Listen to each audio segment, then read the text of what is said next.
ICF പ്രവാസത്തിലെ ഏറ്റവും വലിയ ജനകീയ പ്രസ്ഥാനം. ഇന്ത്യൻ ഗ്രാൻഡ് മുഫ്തി കാന്തപുരം AP അബൂബക്കർ മുസ്ലിയാർ അധ്യക്ഷനായ കേരള മുസ്ലിം ജമാഅത്തിന്റെ പ്രവാസി ഘടകം 924 യൂണിറ്റുകളിലായി 1,00,000-ലധികം ആക്റ്റീവ് അംഗങ്ങൾ.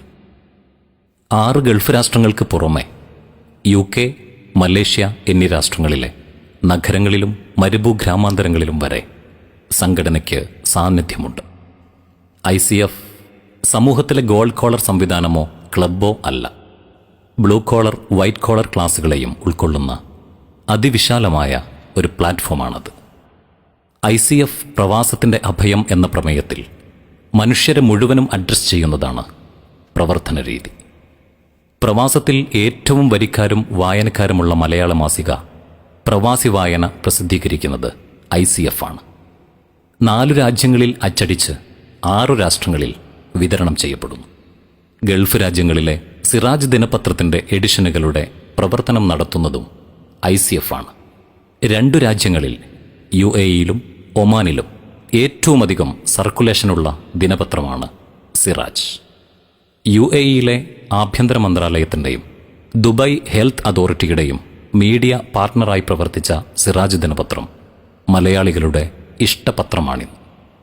ചാരിറ്റി എന്നത് ICF-ന്റെ സംസ്കാരമാണ്. കോവിഡ് കാലത്ത് മനുഷ്യരെ ചേർത്ത് നിർത്തി ജീവിതമാർഗം ഇല്ലാതായ പ്രവാസികൾക്ക് പാകം ചെയ്ത 33 ലക്ഷം ഫുഡ് കിറ്റുകൾ വിതരണം ചെയ്തു. 112 ടൺ അരി, 110 ടൺ ആട്ട, 30 ടൺ പഞ്ചസാര, മറ്റു ധാന്യ പയറുവർഗ്ഗങ്ങൾ വിതരണം ചെയ്തു. 79 ലക്ഷം രൂപയുടെ ചികിത്സാ സഹായങ്ങൾ, ആകെ 23 കോടി രൂപയുടെ സാന്ത്വന പ്രവർത്തനങ്ങൾ. കോവിഡ് കാലത്ത് വിദേശത്തകപ്പെട്ടു പോയ പ്രവാസികളെ എയർലിഫ്റ്റ് ചെയ്യുന്നതിനായി 6 രാജ്യങ്ങളിൽ നിന്ന് 53 ഫ്ലൈറ്റുകൾ ചാർട്ട് ചെയ്തു. അതുവഴി 10,600 പ്രവാസികളെ നാട്ടിലെത്തിച്ചു. പാവപ്പെട്ടവരെ നാട്ടിലെത്തിക്കാൻ ടിക്കറ്റ് ഇനത്തിൽ മാത്രം 1.5 കോടിയിലധികം രൂപ ചിലവഴിച്ചു. കേരളത്തിലെ ഓക്സിജൻ ക്ഷാമം പരിഹരിക്കുന്നതിനായി കേരള മുഖ്യമന്ത്രി നോർക്ക് വഴി നടത്തിയ അഭ്യർത്ഥന ICF ഏറ്റെടുത്തു. മാനന്തവാടി ജില്ലാ ആശുപത്രിയിൽ 1200 ലിറ്റർ പെർ മിനിറ്റ് കപ്പാസിറ്റിയുള്ള പ്ലാന്റും മലപ്പുറം താലൂക്ക് ആശുപത്രിയിൽ 200 ലിറ്റർ പെർ മിനിറ്റ് കപ്പാസിറ്റിയുള്ള പ്ലാന്റും സ്ഥാപിച്ചു. 2 കോടിയോളം രൂപ ഇതിനുവേണ്ടി ചെലവഴിച്ചു. ഷഹീൻ ചുഴലിക്കാറ്റ് വേളയിൽ ഭക്ഷണവും ധാന്യങ്ങളും കുടിവെള്ളവും ഉൾപ്പെടെ നൽകി. വീടുകളും താമസ സ്ഥലങ്ങളും തെരുവുകളും മസ്ജിദ്, സാംസ്കാരിക കേന്ദ്രങ്ങളും വൃത്തിയാക്കി ഉപയോഗക്ഷമമാക്കി. കേരളത്തിൽ പ്രളയത്തിലും ഉരുൾപൊട്ടലിലും വീട് നഷ്ടപ്പെട്ടവർക്ക് കേരള മുസ്ലിം ജമാഅത്തുമായി സഹകരിച്ച് പുത്തുമലയിലും കവളപ്പാറയിലുമായി 27 വീടുകൾ നിർമ്മിച്ചു നൽകി. കൂടാതെ സാധുക്കളായ പ്രവാസികൾ ഉൾപ്പെടെയുള്ളവർക്ക് കേരളത്തിൽ നിരവധി വീടുകൾ വേറെയും നിർമ്മിച്ചു നൽകിയിട്ടുണ്ട്. തിരുവനന്തപുരം RCCയുടെ സമീപത്ത് 300ഓളം ക്യാൻസർ രോഗികൾക്കും കൂട്ടിരിപ്പുകാർക്കും താമസവും ഭക്ഷണവും നൽകുന്ന സാന്ത്വന കേന്ദ്രം കേരള മുസ്ലിം ജമാഅത്തിന്റെ നേതൃത്വത്തിൽ നടന്നുവരുന്നുണ്ട്. 10 കോടി ചെലവിലാണ് ആസ്ഥാന കേന്ദ്രം ICF നിർമ്മിച്ചു നൽകിയത്. വിദ്യാഭ്യാസ രംഗത്ത് വളരെ നിർമ്മാണാത്മകമായ കർമ്മപദ്ധതികൾ ICF മുന്നോട്ട് വയ്ക്കുന്നു. വേരുകൾ നഷ്ടപ്പെട്ട പ്രവാസത്തിലെ വിദ്യാർത്ഥി സമൂഹത്തിന് മൂല്യങ്ങളുടെയും മലയാള സംസ്കാരത്തിന്റെയും പാഠങ്ങൾ പകർന്നു നൽകുന്ന സംവിധാനങ്ങൾ, സ്പെഷ്യൽ സിലബസ് എന്നിവ നടപ്പിലാക്കി വരുന്നു.